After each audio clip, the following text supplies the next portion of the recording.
ഞങ്ങള് യാചിച്ച് ഈ 3 മാസം കൊണ്ട് ഓടയില്ലേ. എന്നിട്ട് അവൾ നമ്മൾക്ക് ഒരു മോഹം തന്നു, ഈ വ്യാഴാഴ്ച തരാം, ഞങ്ങൾക്ക് തുണി പൊതിഞ്ഞ് തന്നമ്മോ. രാജകുമാരിയായിട്ട് വന്ന് പിന്നെ ഒരു പിശാചായിട്ട് മാറുന്ന അവസ്ഥയിലേക്കാണ് മരുമകൾ മാറിയത്.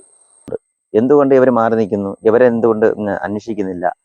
ഞാൻ പോലീസ് എന്നെ സ്റ്റേറ്റ്മെന്റ് എടുക്കാൻ ചെന്നപ്പോൾ അവർക്കുള്ള ഫോൺ നമ്പരും പേരും എല്ലാം ഞാൻ കൊടുത്തിട്ടുണ്ട്.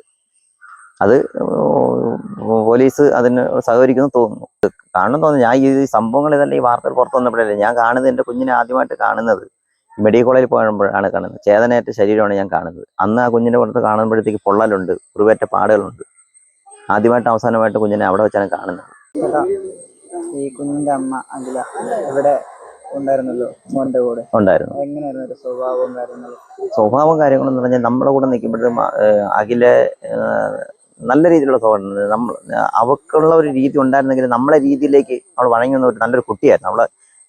ആ സമയം എൻ്റെ മകൻ്റെ ഭാര്യയായിട്ട് ഇരിക്കുമ്പോഴത്തേക്ക് നമുക്ക് കുറ്റം പറയാത്ത രീതിയിലല്ലായിരുന്നു ഉള്ള ഒരു കുട്ടിയല്ല കാരണം എൻ്റെ മകൾ മരണപ്പെട്ടു, മകളുടെ സ്ഥാനത്ത് അവൾ വന്നു.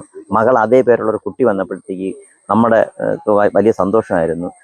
അതുപോലെ എൻ്റെ മകളുടെ നമ്മൾ ഒരു മാണിക്യം പോലെ കരുതുന്ന വസ്ത്രങ്ങളെല്ലാം അവളെ അണിയിച്ച്, ഈ അഖിലയെ അണിയിച്ച് നമ്മൾ അത് ഇട്ട് കണ്ട് നമ്മൾ സന്തോഷപ്പെട്ടിരിക്കുമായിരുന്നു. ഇതിനിടയ്ക്ക് ഇവള് വന്നതിന് അത് പിന്നെ ഒരു രാജകുമാരിയായിട്ട് വന്ന് പിന്നെ ഒരു പിശാചായിട്ട് മാറുന്ന അവസ്ഥയിലേക്കാണ് മരുമകൾ മാറിയത്. മകൻ മരിക്കാനുള്ള സംഭവം എന്ന് പറഞ്ഞാൽ ഇവർക്കുള്ള ഫാമിലി പ്രശ്നം ഉണ്ടായിരുന്നു. പിന്നെ അവര് ഈ കുടുംബ പ്രശ്നം ഉണ്ടാവാനുള്ള കാര്യം എന്ന് പറഞ്ഞാൽ ഫോൺ ചാറ്റിങ്ങിലൂടെ എന്തൊക്കെ കണ്ടു, അങ്ങനെ എന്തോ വിഷയങ്ങളൊക്കെ ഉണ്ടായി ആണ് ഒരു പോലീസിൽ പിന്നെ കേസായി. പോലീസിൽ ഇവൾ എഴുതി വെച്ചു, ഈ അഖിലിനെ എന്നെ വേണ്ട, എൻ്റെ മകനെ വേണ്ട എന്ന് എഴുതി വെച്ച് പിരിയുമായിരുന്നു. ശരിക്കും ഇതറിഞ്ഞപ്പോൾ എന്തായിരുന്നു തിരിച്ച് കുഞ്ഞിനെ വേണമെന്ന് പറഞ്ഞിരുന്നു? കുഞ്ഞിനെ വേണമെന്ന് അവള് ഈ മരണസമയത്ത് അവൾ 3 മാസം ഗർഭിണിയാണ്. ഗർഭിണിയെ പോയി കഴിഞ്ഞാൽ കുഞ്ഞിനെ നമുക്ക് പോകണമെന്ന് പറയുന്നത് നിയമപരമായി നമുക്ക് അവകാശമില്ല. എൻ്റെ അറിവ്, എനിക്ക് കിട്ടിയ അറിവ് അങ്ങനെയായിരുന്നു. 18 വയസ്സെങ്കിലും കഴിയണം. 18 വയസ്സ് കഴിഞ്ഞാൽ അതും കുഞ്ഞ് തീരുമാനിക്കും ആരോടെ നിൽക്കണം എന്നുള്ളത്. അങ്ങനെ അതുകൊണ്ട് ആ ഒരു വഴിയിലേക്ക് നമ്മൾ തിരിഞ്ഞില്ലായിരുന്നു. കുഞ്ഞിനെ അപ്പോഴും ചോദിക്കാൻ പോയില്ല. കൈ ഒടിഞ്ഞറിഞ്ഞ ഞാൻ ഈ കുഞ്ഞിനെ ഇപ്പോൾ ഒരു 3 മാസം കൊണ്ട് ഇതിൻ്റെ പുറകെയാണ്. കാരണം ഈ കുഞ്ഞിനെ തിരിച്ചു തരാമെന്നുള്ളൊരു വാർത്ത വന്നതുകൊണ്ട്, ഒരു ആൾ മുഖേന നമ്മൾ അറിഞ്ഞതുകൊണ്ട് ആ ഒരു സംഭവത്തിലോട് സംസാരിച്ചിരിക്കുമ്പോഴാണ് ഈ കുഞ്ഞിൻ്റെ കൈയൊടിവ് ഉണ്ടെന്ന് അറിഞ്ഞത്. അപ്പോൾ ഇതൊക്കെ എല്ലാവരും കൂട്ടി വായിച്ച് നോക്കുമ്പോൾ ഈ കുഞ്ഞിൻ്റെ കൈ ഒടിഞ്ഞതല്ല, ഇവൻ പിടിച്ചൊടിച്ചതെന്നാണ് എനിക്ക് അറിവ് കിട്ടിയത്. ഇല്ല, അറിയില്ല.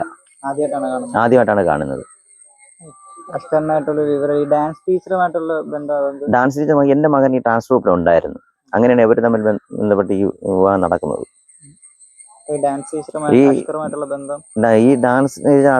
എന്ന് പറയുന്നത് ഈ എൻ്റെ മകന് ഈ അഖിലയുമായിട്ടുള്ള കൂടിച്ചേരലിനും ഈ അഷ്കറും അഖിലയായിട്ട് കൂടിച്ചേരലിനും ഡാൻസ് ടീച്ചറാണ് ഇതിനകത്ത് മുൻകൈ എടുത്തിട്ടുള്ളത്. ഡാൻസ് ടീച്ചർ ഇതുവരെ പോലീസ് റിപ്പോർട്ട് കൊടുത്തിട്ടില്ല. അതിലെന്തെങ്കിലും ദുരൂഹത തോന്നുന്നുണ്ട്. എന്തുകൊണ്ട് ഇവർ മാറി നിൽക്കുന്നു, ഇവരെന്തുകൊണ്ട് അന്വേഷിക്കുന്നില്ല? ഞാൻ പോലീസ് എന്നെ സ്റ്റേറ്റ്മെന്റ് എടുക്കാൻ ചെന്നപ്പോൾ അവർക്കുള്ള ഫോൺ നമ്പരും പേരും എല്ലാം ഞാൻ കൊടുത്തിട്ടുണ്ട്. അത് പോലീസ് അതിന് സഹകരിക്കുന്നു തോന്നുന്നു. അഖില ഈ നൊന്തുപെറ്റ ഒരു കുഞ്ഞിനെ എങ്ങനെ ചെയ്യുമെന്ന് എപ്പോഴെങ്കിലും തോന്നിയിട്ടുണ്ടോ? ഒരിക്കലും തോന്നിയിട്ടില്ല. അങ്ങനെ തോന്നുന്നത് നമ്മളങ്ങനെ അവളെ ഇത് പ്രതീക്ഷയോടെ നമ്മളത് കാത്തിരിക്കുവായിരുന്നു. പക്ഷെ ഇങ്ങനെ ചെയ്യുമെന്ന് ഒരിക്കലും പ്രതീക്ഷിച്ചില്ല. ഈ സംഭവങ്ങളൊക്കെ ഒന്ന് കൂട്ടി വായിക്കുമ്പോഴത്തേക്ക് ഇവൾ ഇത്രയും ഒരു ക്രൂര സ്വഭാവം ഉള്ള ആളാണെന്ന് ഇപ്പോഴാണ് മനസ്സിലാക്കുക. കാര്യം എന്ന് വെച്ച് കഴിഞ്ഞാൽ പാലുകൂടി മാറാത്ത ഒരു കുഞ്ഞിനെ ഇത്രയും ക്രൂരനായ ഒരിടത്ത് ഇവൻ മുമ്പ് ഈ കുഞ്ഞിനെ ആക്രമിക്കുമെന്ന് ഇവക്ക് ബോധ്യമുണ്ടായിരുന്നിട്ട് ഈ തമിഴ്നാട് 3 ദിവസം കൊണ്ട് ഇവിടെ മാറി നിൽക്കുകയാണ്. ഞാൻ ലാസ്റ്റ് വിളിക്കുമ്പോഴത്തേക്കും അങ്ങനെ ഒരു നല്ലൊരു ഒരമ്മയാണെങ്കിൽ കുഞ്ഞിനെ അങ്ങനെ ആക്കിയിട്ട് പോകില്ല ഒരിക്കലും. ഒരു അമ്മയുടെ കയ്യിൽ നിന്നും പ്രതീക്ഷിക്കാത്ത ഒരു സംഭവമാണ് കേരളം മൊത്തം നടത്തിക്കൊണ്ടിരുന്ന സംഭവം. ഇത്രയും മുറിവുകളും ഏറ്റപ്പോഴും ആ കുഞ്ഞിരിക്ക് എന്തെങ്കിലും എപ്പോഴെങ്കിലും ആ കുഞ്ഞിനോട് ഒന്ന് കാണണമെന്ന് തോന്നിയിട്ടുണ്ടായിരുന്നു? കുഞ്ഞിനെ കൊണ്ട് ഇത് കാണണം തോന്നുന്നു. ഞാൻ ഈ സംഭവങ്ങൾ ഇതല്ല ഈ വാർത്തകൾ പുറത്തു വന്നപ്പോഴല്ലേ ഞാൻ കാണുന്നത്. എൻ്റെ കുഞ്ഞിനെ ആദ്യമായിട്ട് കാണുന്നത് മെഡിക്കൽ കോളേജിൽ പോകുമ്പോഴാണ് കാണുന്നത്. ചേതനയേറ്റ ശരീരമാണ് ഞാൻ കാണുന്നത്. അന്ന് ആ കുഞ്ഞിനെ പുറത്ത് കാണുമ്പോഴത്തേക്ക് പൊള്ളലുണ്ട്, കുറുവേറ്റ പാടുകളുണ്ട്. ആദ്യമായിട്ട് അവസാനമായിട്ട് കുഞ്ഞിനെ അവിടെ വെച്ചാണ് കാണുന്നത്. എങ്ങനെയുള്ള എന്ത് തരത്തിലുള്ള ശിക്ഷ തരാമെന്ന് ചെയ്യാൻ പറഞ്ഞിരിക്കുന്നത്? കിട്ടാവുന്ന പരമാവധി ശിക്ഷ നമുക്ക് വാങ്ങണം എന്നാണ് പുള്ളി പറഞ്ഞത്. പ്രത്യേകിച്ച് ഒന്നും പറഞ്ഞിട്ടില്ല. ചേട്ടാ, വളരെ വിഷമമായ ഒരു ഘട്ടത്തിലാണ്.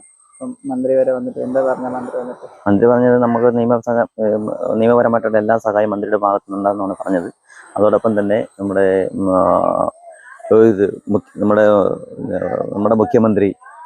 മുഖ്യമന്ത്രി എന്നോട് ഫോണിൽ നേരിട്ട് സംസാരിച്ചു പറഞ്ഞത് നിയമപരമായിട്ടുള്ള എല്ലാ സഹായങ്ങളും കൂടെ ഉണ്ടാവും എന്ന് പുള്ളി പ്രത്യേകം പറഞ്ഞു. അതിൽ വളരെ സന്തോഷമുണ്ട്. പിന്നെ അത് തന്നെയാണ് എനിക്കും ആവശ്യം. ഇതിന് പൂർണ്ണമായിട്ടൊരു നീതി കിട്ടണം.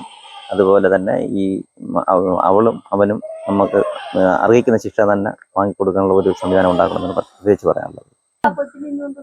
ഞങ്ങൾക്ക് തരുന്നില്ല അമ്മച്ചി.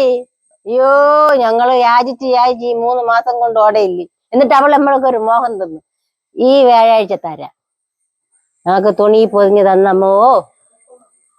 ഈ വ്യാഴാഴ്ച അവള് തന്നു ഞങ്ങൾക്ക് കേട്ടാ. അപ്പോഴേ ഇങ്ങനെ ഈ ഗുളിക കഴിച്ച് തീരാനാണ് എന്റെ വിചാരിക്കണ്ട. സമാധാനപ്പെടാം. അങ്ങനെ വെപ്രാളപ്പെടാതെ സങ്കടപ്പെടുകയും ചെയ്യാതിരി. ഇനിയിപ്പോ എന്തായാലും വന്നു പോയില്ലേ. നീ ഒപ്പിടുവോ? ഞാൻ ഒപ്പിടട്ടെ. സീന തന്നെ ഇടട്ടെ.